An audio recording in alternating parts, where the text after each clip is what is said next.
দফা দাবির ভিত্তিতে কৃষক শ্রমিক মিছিল ও সমাবেশ।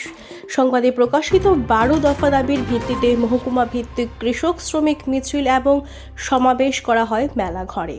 মূলত এই মিছিলটি মেলাঘর সিপিআইএম পার্টি অফিস থেকে শুরু করে মেলাঘর বিওসি ও হাসপাতাল চৌমুহনী হয়ে মিছিলটি মেলাঘর বালু মন্দিরে শেষ হয়। এই মিছিলে উপস্থিত ছিলেন ভানুলাল সাহা, বিধায়ক শ্যামল চক্রবর্তী, উপস্থিত ছিলেন প্রাক্তন বিধায়ক তপন চন্দ্র দাস সহ আরও অন্যান্যরা। দিল্লিতে একটা মিছিল করে প্রধানমন্ত্রীর কাছে যে আইন বাতিল করার দাবি জানানোর জন্য গণতান্ত্রিক পদ্ধতিতে আবেদন করেছে। কিন্তু দেখা গেছে দিল্লিতে প্রবেশ করার যতগুলো পথ আছে সবগুলো পথকে আটকে ব্যারিকেড তৈরি করে কৃষকদের দিল্লি অভিযানে যেতে বাধা সৃষ্টি করে, যেন বহিঃশত্রু রাজধানী আক্রমণ করবে। শ্রমিক সংগঠনগুলো 26শে নভেম্বর কৃষকদের দাবিতে দেশব্যাপী সাধারণ ধর্মঘটের ডাকি।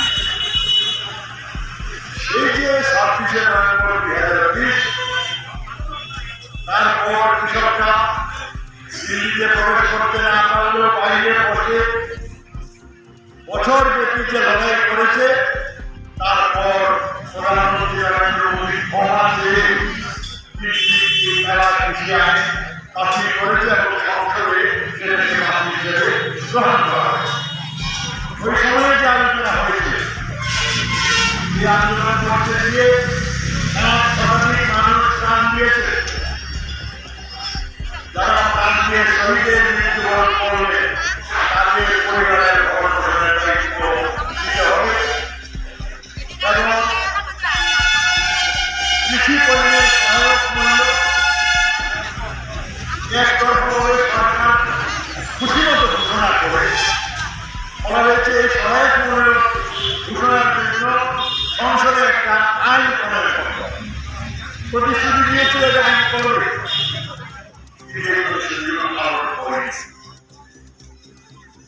দেশের ভুল কৃষিনীতির জন্য একদিকে যেমন গরিব কৃষকরা জমিহারা হচ্ছেন, জমির কেন্দ্রীভবন হচ্ছে মুসলিমের লোকের হাতে, অপরদিকে এই ভূমিহীন কৃষক ক্ষেত মজুর তারা জমিতে যন্ত্রের ব্যবহারের ফলে জমি থেকে বছরে 40-45 দিনের বেশি কাজ হয় না, বাকি 300 দিন কি করে বাঁচবে?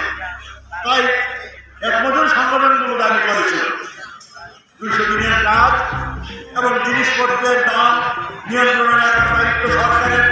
সরকার যেহেতু মুক্ত বাজার নীতিতে এই কাজ করেনি, জিনিসের দাম বহু করে বাড়ছে, তাই বলা হয়েছিল 600 টাকা মজুরি। এই মজুরি এখন গড়ে 235 টাকা টাকা। এই সরকার একটা কমিটি করেছিল 7 11 মজুরি কত হওয়া দরকার, 375 টাকা করা দরকার, এটাও চালু করে। আমরা দাবি করছি 600 টাকা কেন? গত 1 বছর আগে মুম্বাই শহরে দুবেলা হোটেলে খেলে পরে যদি 100 টাকা খরচ হতো, 1 বছর পরে 152 টাকা। তাই 52% দাম বেড়েছে।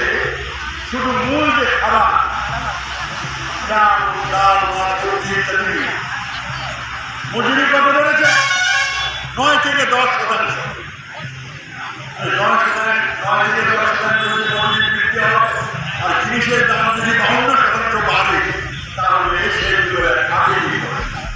তাই ক্ষেত মজুর সংগঠনগুলো সংযুক্ত কৃষক মোর্চার ছাতার নিচে তাদের যে শ্রেণী দাবি, পর্যাপ্ত কাজ এবং যথাযথ মজুরি দিতে হবে, এটাও আমাদের এই রাষ্ট্রীয় আন্দোলনের মধ্যে আছে। উপজাতি এলাকায়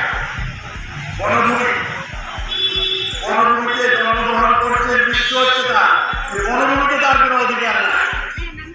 2004 সালে বামপন্থীদের উপর নির্ভর করে একটা সরকার হয়েছিল, তারা